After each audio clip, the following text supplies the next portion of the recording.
When I was a kid, my favorite book in our set of the Encyclopedia Britannica was for the letter G. There was one page I looked at so often that the book would automatically open to it. That was the page about ghosts. I'm Wendy. This is Demolish Salt Lake, and a conversation about the intersection of history and lore. I can trace my fascination with ghosts and the paranormal all the way back to that encyclopedia book.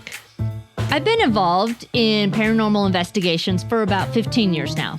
And in that time, I've realized how history, lore, and ghosts are all intertwined. Since it's Halloween, I've invited my friends Jennifer and Matt from the Dead History to the podcast to discuss the intersection of history and lore and how ghosts fit into our historic buildings and historic preservation. We also share some of our personal ghost stories. I really enjoyed this conversation, and I hope you do too. Okay, here we go. Hello, and welcome to episode 14.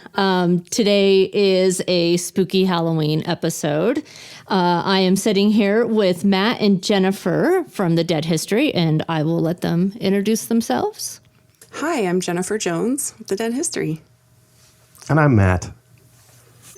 I met these two, actually I met Jennifer a few years ago. We started just chatting on Instagram, as you do. And I was invited out on an investigation with them out at the Wendover Historic Airfield, which we'll talk a little more about in a little bit. So I invited you guys here today because I couldn't think of anyone better to discuss the intersection of history and lore, because the Dead History and your walking tours are smack dab in the middle of this intersection.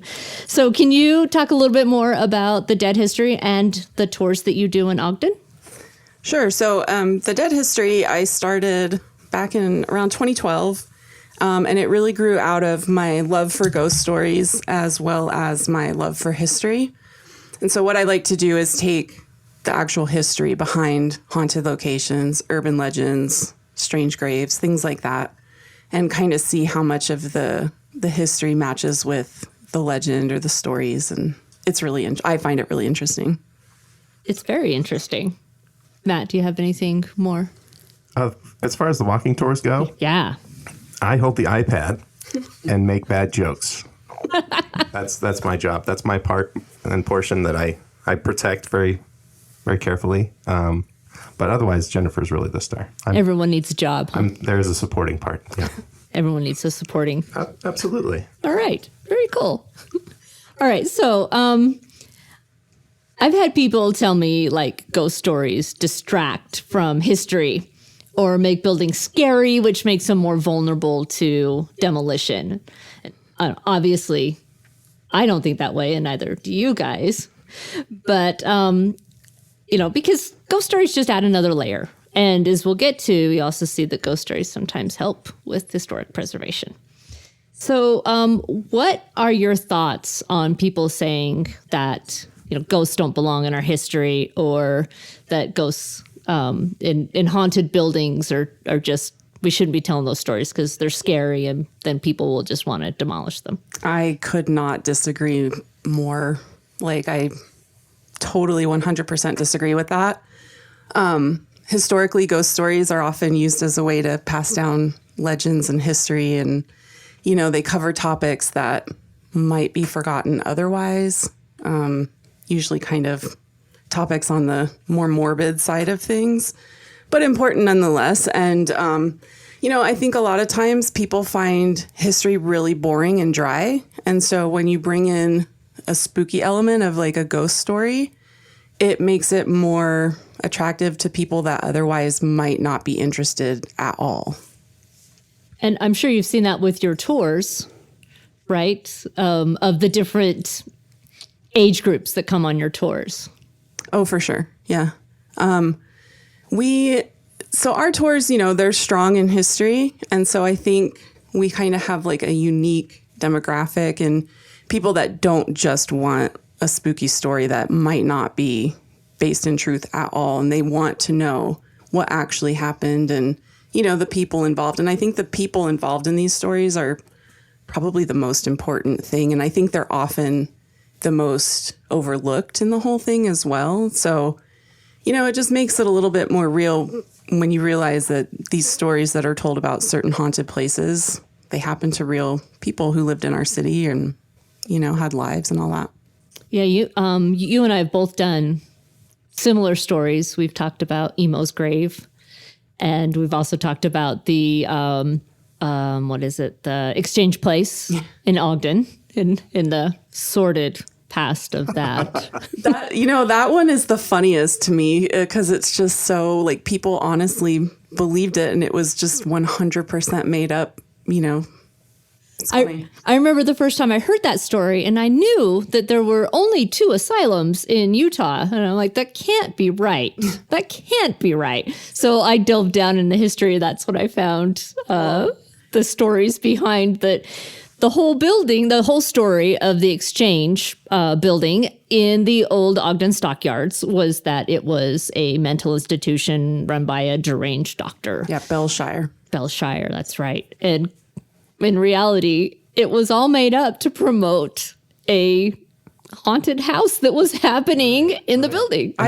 That's the huge dividing line. I mean, this folklore is part of our culture and heritage. And when we find that it's not authentic or not tied to people that we can identify with, it completely devalues the story. And that's something that we don't want to engage in. We want to have the authenticity and say that, this was actually a part of history. Here are some stories that go along with it. And there's quite a bit of support and evidence that goes along with that. Yeah. That's a great segue into what I wanted to talk about now. I didn't even get the sheet. Nicely done. Didn't even get the outline. So there are all sorts of examples about how lore has replaced the actual history of a building. So outside of Utah, you have the Winchester Mystery Mansion in San Jose, California. I still have not made it there. I did. It's extremely overpriced to get in. I mean, this was back in 2011, and it was like $45 for a tour. And I was a poor college student. There was no way in hell I was paying that. So we just went into the gift shop and looked around. I had a similar experience. Yeah? I made it all the way to the parking lot. Nice. Yeah, and looked at it. It was cool. And then I drove away. It's so interesting because it's this, historic mansion right in the middle of a city. Mm-hmm. And a beautiful city. It's San Jose. San Jose is nice. I mean, right across the street is like something similar to Gateway. Right. Yeah. So it used to be huge, and they've sold it off throughout, the land was sold off throughout time.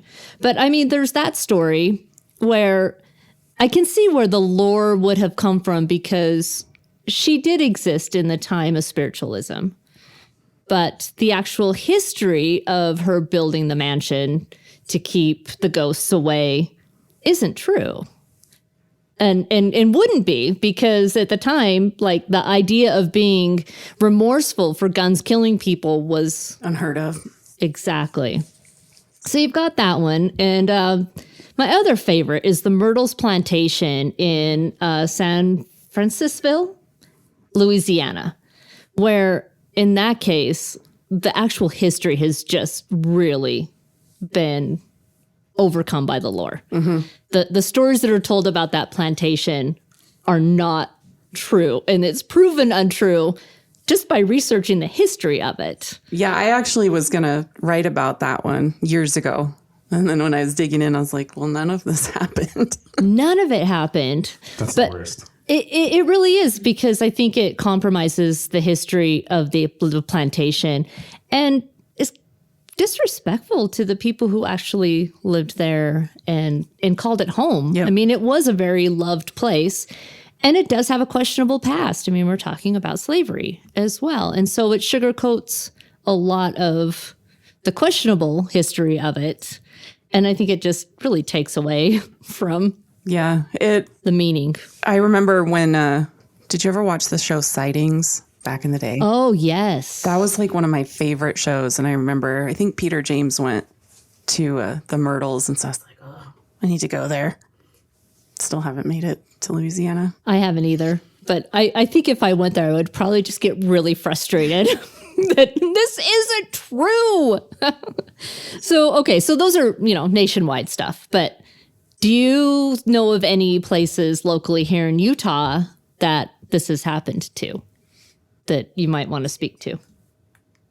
Other than Belshire? Than Belshire. I mean, I can think of a couple. Yeah, no, there's a couple. So like the nunnery would probably be number one. The Brigham City Indian School would be a big one too. Yes. Isn't there a mill? Yeah. The Benson Grist Mill. That's the Benson one. Grist Mill. Yep. And these are all places that people like are really interested in because of their paranormal activities. Right. And also, Ghost Adventures has really exploited Yeah. a lot of Case places Cross. in Utah. Case They Cross. do. Yeah. Like they do. Yes. It's drama, people. Ghost Adventures, they're going to go after what sells. And Well, yeah. I mean, if you showed a real ghost hunt on TV, everyone would be bored after like 30 seconds because nothing happens. Yeah, you have to punch it up. Absolutely. I don't blame them for doing it. sure. It's just, it's hard to watch sometimes. It is hard to watch. And then also in Utah, we seem to have this fascination with Ted Bundy. Yeah. Oh, Ted Bundy's Cave. I mean, how many places have been attributed to Ted Bundy? Yeah. How many you got? I mean, I've heard of anywhere between the cave, the house in Immigration Canyon, the house in Ogden, or in Bountiful. Wonderful. I've got a buddy whose cousin has a Volkswagen he almost bought. Wow. It's not true. That's not true. See, I can do it. I can do it too. There you go. It's easy, people. So what happens when, in your opinion, when we do allow the lore to take over? I think it's a fascination. I think it's a human fascination. I'm reading a book right now called The Conspiracy Against the Human Race, and it's all about staring into that void. And it's all about what repulses us and at the same time attracts us, like these scary stories, like, the news, like these stories of horror and dementia. But that's what sells. And Baggins knows that too. He's Yes. selling it as well. So I think people really fascinate on these stories. And if you can go to a place, whether the connection is completely fabricated or not, and say, wow, I could really imagine something completely horrible and terrible happening right here 40 years ago, that gives them a jolt. That gives them a little bit of an excitement, And so I can't blame them for that. But at the same time, don't try to pass it off as fact. Yeah. Well, and once it spreads, like I know, for example, with Ted Bundy's Cave, it caused a lot of problems with the people that own that property because you had constant trespassers, going to look at a place that had just zero connection to Bundy whatsoever. So I don't know, I love urban legends for what they are, most of them, but some of them are just so they're just so bad that it's pointless. There's why, Yeah. We know what happens when it goes bad, when lore takes over and things go bad. But let's talk about when it actually does good. Because I can think of, two examples, and one is a shared example that we both have. But one that comes to mind is Fort Douglas Museum on the University of Utah campus. Bo is the director out there, and I've actually talked to him about this before. And, he'll say, first and foremost, the museum is a military museum. That is what we're about. But they also embrace the idea that their museum is haunted. Mm-hmm. And they will gladly share experiences of their spirits. And they've named a few of them. There's Clem, and he's their... Clem in the basement. Clem in the basement. He's their most prominent spirit. And they openly share the stories. And in fact, during October, they do a few events around their ghosts as well. But, he'll say that the ghosts just add another layer of history to the museum. And, I've done a ghost hunt up there before too. And so it also brings in some money for the museum. And I think that's another thing that ghosts can help with, is bringing in a new source of money for sure. Absolutely. We've had a source speak to us about the Union Station up here in Ogden, where they said that it was the lion's share of their annual revenue, doing their annual ghost hunt. Yeah. And now they won't do it anymore because they can't talk about ghosts. Oh. Not allowed. And that kills me. There's a policy. That does kill me because people know the station as being haunted. Right. And that's not going to change. You know, if you refuse to talk about it and share that, it's not going away. People aren't going to forget that it's haunted. And it's funny because Matt and we used to do the farmers markets up here in Ogden. And, you know, there's a couple big places that the owners just do not want to talk about their ghost stories at all, but their employees sure do.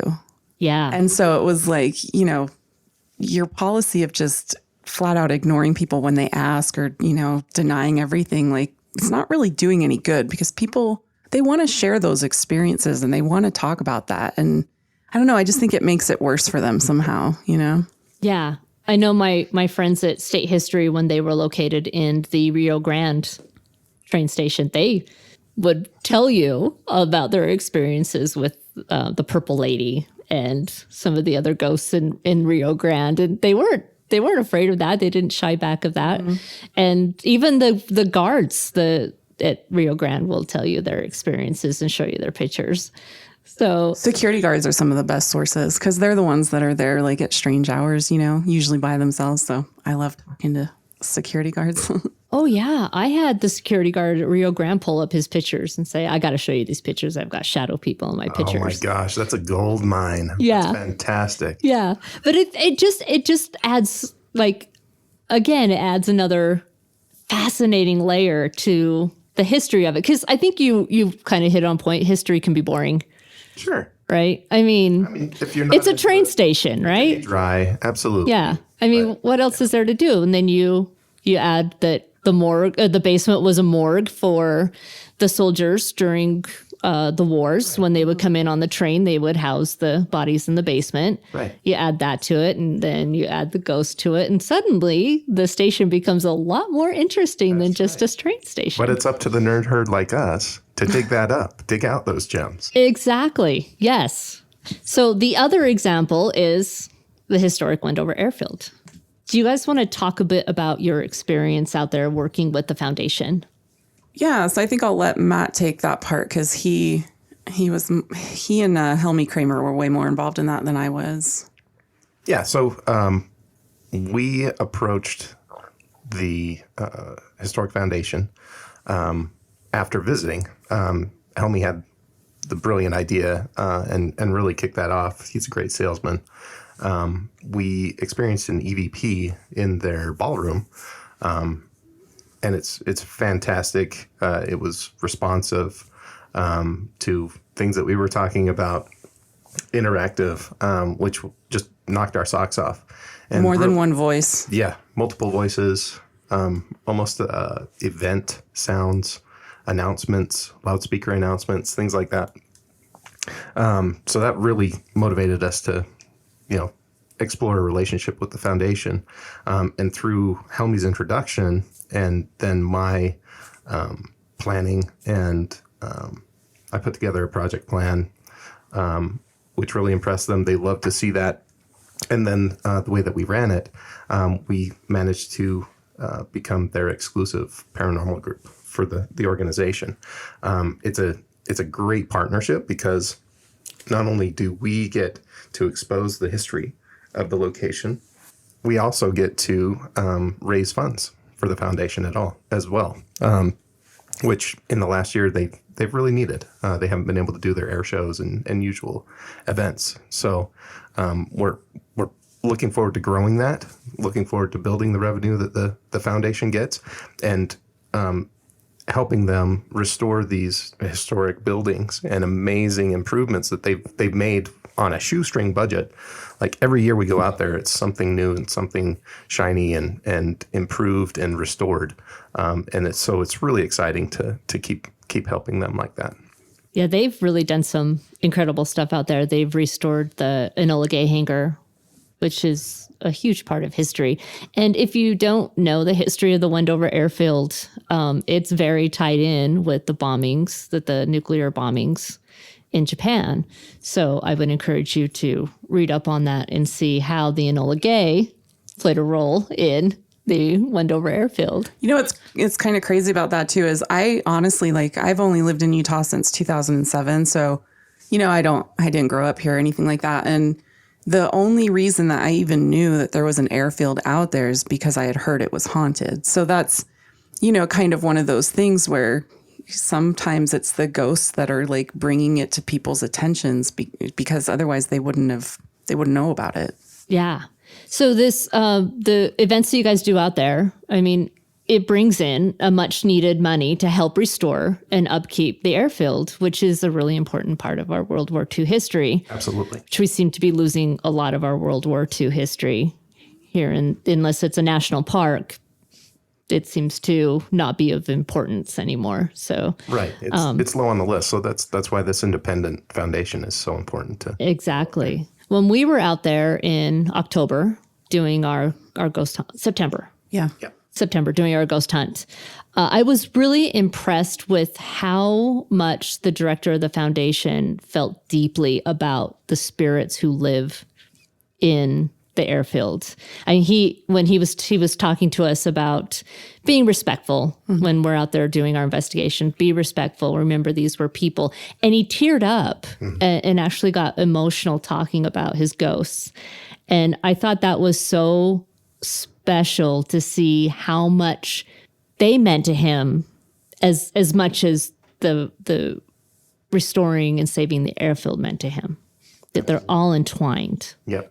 Yeah. Well, he's firsthand accounts of not only of the history. He's deep in the history of the site, but he's also meeting the children of some of these service members that come through and making those connections and saying, okay, in the record, yes, there was a training accident. Your father was killed. And here's the son, or here's the daughter and the wife of this serviceman that was tragically killed. He makes that personal connection immediately from that. And then on top of that, he's got the additional layer of these paranormal events that are connected to these people that may have lived at that site. So he feels very deeply for those spirits and the people that are behind them. And in our group we had out there, we had almost a whole group of people that had never been on a paranormal investigation, which was really quite fun. And we ran the gamut between, I would say, like 18-year-olds up to, you know, older generations. And it was really interesting to see them embrace learning about the history when we'd tell them the history of a building or what went on here. And they, oh, that's really cool that happened here. I didn't know that. And then we're like, okay, now that you know the history, and then let's see if we can find some ghosts. So I think it was a really great balance of telling the history. And they all said, we're going to come out here and do this again. Yeah, you know, I think there's a really fine line to walk where you are kind of teaching and letting people experience things, being respectful and like not, I don't know how to say it. You're not like turning it into some sideshow type thing, you know, like this is what's happening and this is how we investigate, but we're not like exploiting it really. Yes. And I think that's an important balance. And if you want to see exploiting it, just watch all the ghost shows that run on all the TV shows, on all the channels, because they really show how you can exploit death and tragedy. Mm-hmm. Right. And they lose that connection between these were real people that lived one day, that had families, that still have living families. Yes. And we don't want to disregard them as people. We don't want to objectify them. And I think that's one thing that drew me to investigate with you guys was that idea that you're connecting with humans. You're connecting with people who once lived, as in life, as in death. You treat the spirits how you would want to be treated in life. And you get a lot more by being kind and nice and not running in and taking off your shirt, and flexing your muscles and telling people to scratch you, right? Sorry, Zach Bagans, but... Sorry, not sorry. every episode. And I don't mean to like be mean about them. Right. I just don't appreciate how they go about it. No, and honestly, like it's that kind of thing that has really hurt more like The credibility. yeah. And I know for a fact firsthand that there's been a few places in Utah that, we used to be able to investigate at and we can't anymore because of people going in and doing things like that. And then, making strange claims publicly. And so the locations were afraid that their reputation was hurt, and then it ruins it for everyone. That's why we can't have nice things in Utah. Exactly. That, and on top of that, there's a lot of places that you were saying were like gold mines for, talking with spirits that have been demolished. Yeah. Old Utah County Jail. You need to do an episode on that one. Okay. And that crazy history. All right. And it's funny, like that one actually has some Bundy lore too, because people were like, oh, that's where Ted Bundy was taken. But I can tell you verified he was not there. Gary Gilmore was there for a period, but Ted Bundy never was there. And I think that's what's funny when people come up with these stories of places, and some of them are so easily dismissed just by doing the research, by doing the history and figuring it out. And then I think what you were saying, Matt, just demystifies the building or brings it back to reality. Like, oh, okay, so that didn't actually happen. Oh. I kind of worried when I started my blog that I was going to just like crush all these legends and people's dreams and they'd be upset, because I was going to say like, well, that never happened. But what I found was what really happened more times than not was way more interesting than the legends ever were, Absolutely. I mean, Emo's grave. I think that's one of my favorite ones that delving down in the history of Moritz, Jacob Moritz, and really finding that his life was pretty fascinating. Mm-hmm. And his contribution to beer and brewing here in Utah was huge. So, if you're thankful that we have beer here in Utah, you can thank John Moritz for being one of the pioneers of that. Right. All right. So, and there have also been times where ghosts have saved buildings. So you were telling me about the Goldfield Hotel. Yes. Yeah. So the Goldfield Hotel is out in the middle of nowhere in Nevada. It's in Goldfield, Nevada. Huge building. I think it was built in 1908, 1910. And, honestly, and this is where I will give credit where credit is due. If it had not been for Zach Baggins, who they filmed their first, show there, I have to wonder if it would even be around today. And today, they're really trying. I mean, they've been trying for many years, but they're really pushing the restoration so they can open it back up for use. And they've started doing a Goldfield Days, which I would love to go to, because they have a few remaining buildings, but it's, kind of unique little boomtown history. So without Zach Bagans and Ghost Adventures bringing to light the paranormal activities there, we might have lost that hotel. Yeah, and the same goes for the Goldfield High School, which is right nearby, and a really cool looking building. Yes, it is cool. Yeah. So I think we've disproven or proven our opinions that ghosts don't distract from history and they don't distract from our historic preservation. They're actually a bonus for our history and a bonus for our buildings. Yeah, and I think, if it's handled the right way, it's totally a bonus. And I think you would see that there would be two types of people. There's going to be people going to a location because they don't care one bit about ghosts or hauntings or any of that. They just want the history. But then you're going to find these other people that, probably aren't into all the history quite so much, but they really want to hear the ghost stories. And so with those ghost stories, you're also getting the history, and they're going to learn things that they probably would have never found out about anyway, because they wouldn't have gone, Right. Yeah, it really opens up your location to a completely new demographic and also spreads out your revenue across the year. And in fact, it might actually have a huge uptick in the spooky months. as well. Absolutely. Yeah. When I lived in Berkeley, there was a museum that every year, it was a historic house museum. They had two historic houses. Berkeley, California? I did. I'm so jealous. That's awesome. It was cool. I'm pretty cool that way. Yeah, I can tell. But so they had these two historic houses, and every year they would sell tickets to, it was 2 nights. One night you investigated one house, the other night you investigated the other house. They charged like $175 for this 2-night investigation. Every year it sold out. Mm-hmm. Heck yes. And what's the margin on that? right? Pure profit. Exactly. And then they could take that money and put it back into the museum, keep up the restoration of the houses, do their events and activities. It was a revenue flow for them. Huge. It was a huge revenue flow, and it was very successful.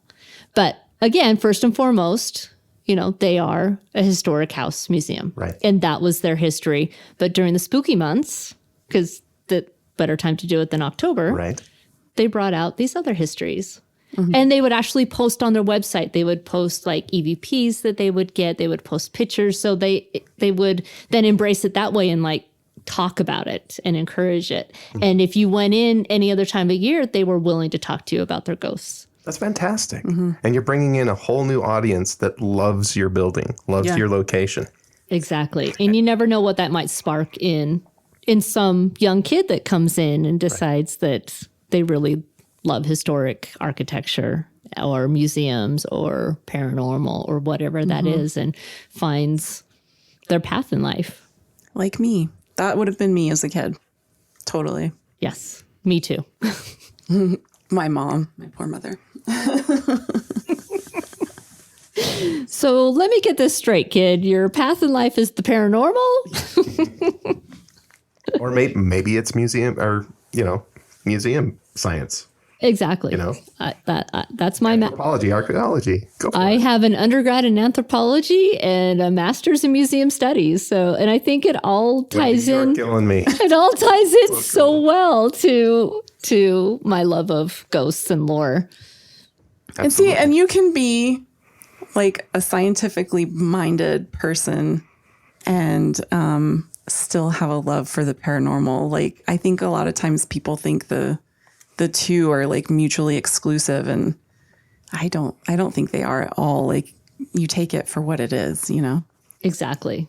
Yep. That's part of why I love doing this, is because I can apply scientific principles and say, okay, well, there's still some questions that we haven't answered here, but I'm pretty sure it's not this, right? And we should point out that, Matt, you're not necessarily a believer in the paranormal. I wouldn't say that. Well, here's a line that I stole from Helmy Kramer. There's no such thing as ghosts, but I've seen some crazy stuff. There you go. Skeptic would be more of the line. You're more skeptic. I approach it with an open mind, which is important for empirical studies. But as far as challenging assumptions of others and challenging my own assumptions, that's what I love to do. If I can find that I can dispel an assumption of my own, that's a great day for me. Like that shakes the columns of my heavens, and I kind of start questioning other things as well. And which I think is what this is all about. I think that happened to you at Wendover this year. Absolutely did. Yeah. So we were doing an experiment that's referred to as the Estes experiment, and it's a deprivation experiment. So we have a ghost box that is hooked up to noise-canceling headphones, and the person doing the experiment will put a blindfold over their eyes so they can't see, the headphones on, so they're hooked completely into the ghost box. They cannot hear anything that's happening outside, and then the other participants will ask questions and see if you get an intelligent response through the ghost box and the person doing the experience. And do you want to tell us what happened to you, Matt? Sure. So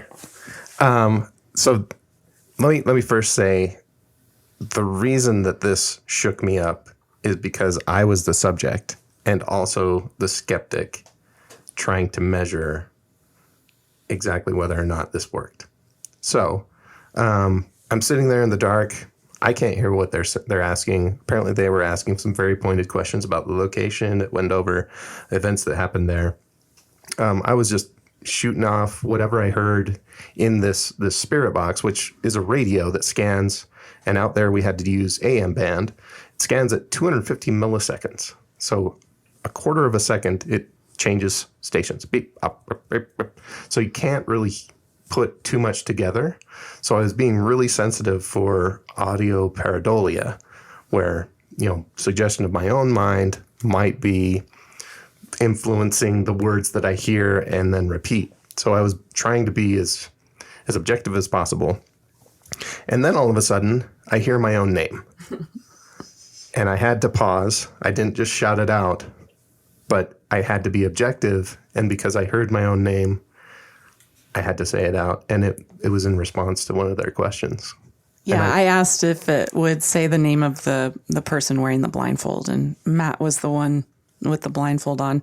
And that was just, one of the things that was just really creepy about that whole specific experience. You tell the rest. Yeah, so it started out, you were there too. For I that was, one, right? yeah. So it started out with talking about death. I think he said the word death 3 or 4 times. And then it went from death to crash and burn. So it was strange because we were asking questions how did you die? And there were a few plane crashes at Wendover during the trainings and things like that.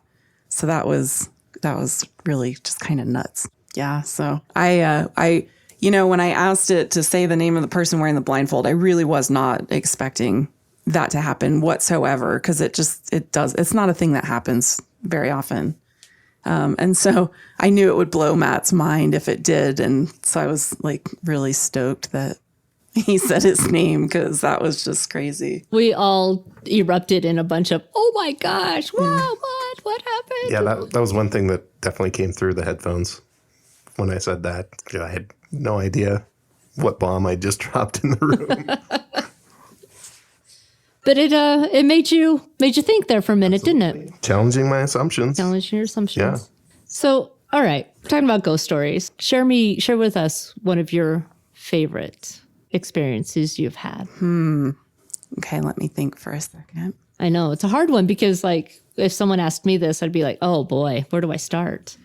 I'd probably have to go with Goldfield.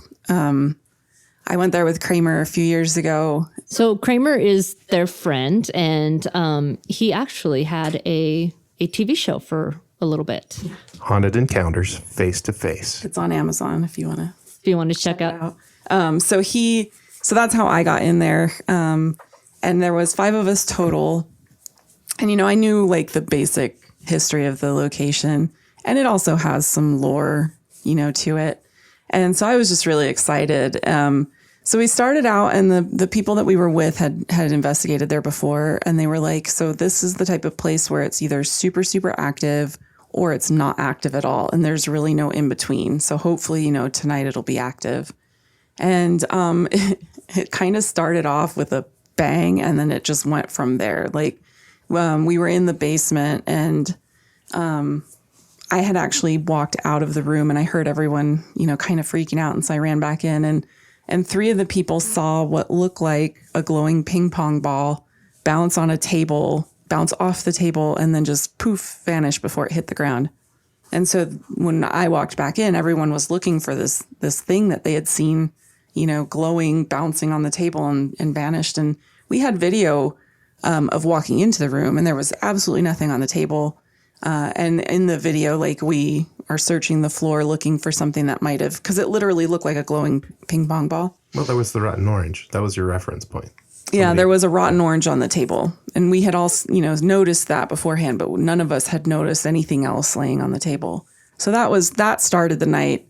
And then as we were going upstairs, to get to the basement, you have to go through what used to be their ballroom reception area where they would have dinners and things like that. And there was another lady there that night. And so we had left our purses in the lobby, and the door was locked, but because it's a well-known haunted place, people are often breaking in. And so as we're going up the stairs, we're hearing just people talking and laughing, and almost like a party was going on. And so the other lady and I, we looked at each other and we're like, oh my God, our purses are in the lobby. And so we kind of start hustling up the stairs. And as soon as we got to the the top of the stairs, dead quiet, absolutely no noise whatsoever. And sure enough, no one, door was still locked. None of the windows had been broken into. No one was inside. And then later on, we were hearing like footsteps upstairs, and we caught a shadow figure on camera walking across the end of the hallway, blocking out light from the window behind it. And we were on the second floor. Very cool. So that's probably by far my favorite, because you had everything. You had visual, you had some audible. Good mix of it all. Figures. Yeah, it was a crazy night. I'd love to go back there. Nice. Matt, do you have a experience other than the one in Wendover? Pretty ghost repellent. Like, if I have a weird experience, I lean into it and try to figure out why, what caused this, how might have this have happened. And most of the time I can usually explain it away. So I'd say probably my strongest experience was this last one that I experienced firsthand. I can see footage that Helmy produces. I can, listen to the EVPs, things like that. I can't really explain it. Usually in my mind, I kind of, maybe it's this crazy recorder from the 80s. Maybe, well, that sure sounded like something. Maybe it's aural pareidolia. Maybe it's, just my mind playing tricks on me. But until I witness like a full body apparition, like Jen has witnessed, or a shadow figure or something like that I can see with my own eyes, that's going to have to be the top item for me. Yeah. What about when the mouse went flying off my nightstand that one night? I wasn't witness to that. Well, I wasn't either because I was sleeping, but you were there after. Yes. Okay. I tried. Okay. I've seen a shadow figure, and I look back at it now and I think, why wasn't I scared? But I wasn't. I was more really interesting. I was sitting on my bed and I watched a black shadow walk down my hallway and into my bathroom. And I was more flabbergasted. Did I just see what I thought I did? My dog was sitting next to me. I looked down and he's right at attention and he's looking the same place I am, and his hair's kind of standing up. And I was like, all right. So, what I did, I got up and went and looked in the bathroom because I look back now, I think I should have been scared. Should I have screamed? Because it's fascinating. It was more fascinating than it was scary. Yeah. Yeah. I'm not afraid of an experience that I'm going to get. I'm anticipating it. Like, I'm excited to investigate it further. Yes. And if I can have some sort of interaction or gain more information from that experience, I want that. I really want that. And maybe that's why I'm repellent, because I'm looking so hard with that skeptic's eye. This has been a really fun conversation. I really enjoyed it. Thank you for coming on. Do you want to tell everyone where they can find you guys at? Because I want to give you a shout out for your website and your tours. Oh, sure. So thedeadhistory.com, pretty much the Dead History on all of the social media. And I actually just started putting out some YouTube content as well. So if you go to thedeadhistory.com, it links to the YouTube channel so you can follow it. And then OgdenWalkingTours.com for all your spooky tour needs.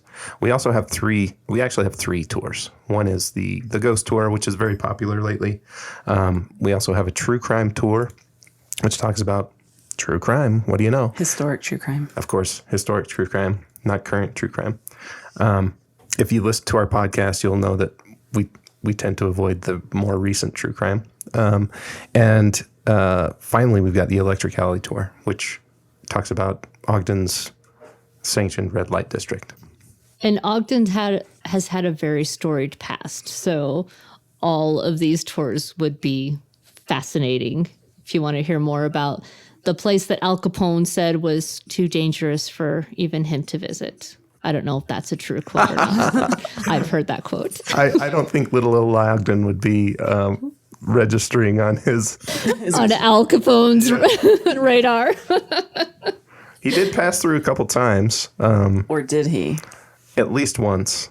And the one time that we know of, he was on his train to Alcatraz. Nice. I actually think that one went south through Phoenix. Oh, that's right. That's right. I've been trying to pin down any possible dates where Al Capone could have gone through Ogden. And because I'm a little obsessed with Al Capone, just a little bit.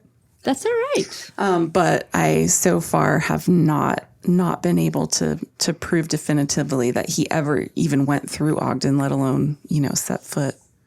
So. All right. Well, so just more lore to add to the fodder, huh? That's right. That's right. Grist for the mill. Well, thank you so much for joining me. And it would be fun to circle back again with you guys sometime. Yeah, thanks for having us. It's been a pleasure. All right. We'll talk soon. As usual, check out my Instagram and Facebook pages at Demolished Salt Lake Podcast to see photos of some of the places we discussed. If you're on Twitter, follow me at Demolished SL Pod. And if you like the podcast, please subscribe. Make sure to check out my new feature, On a Side Note, to hear some local historic ghost stories. I'll be back next time with the story of the Women's Industrial Christian Home. I hope to see you then.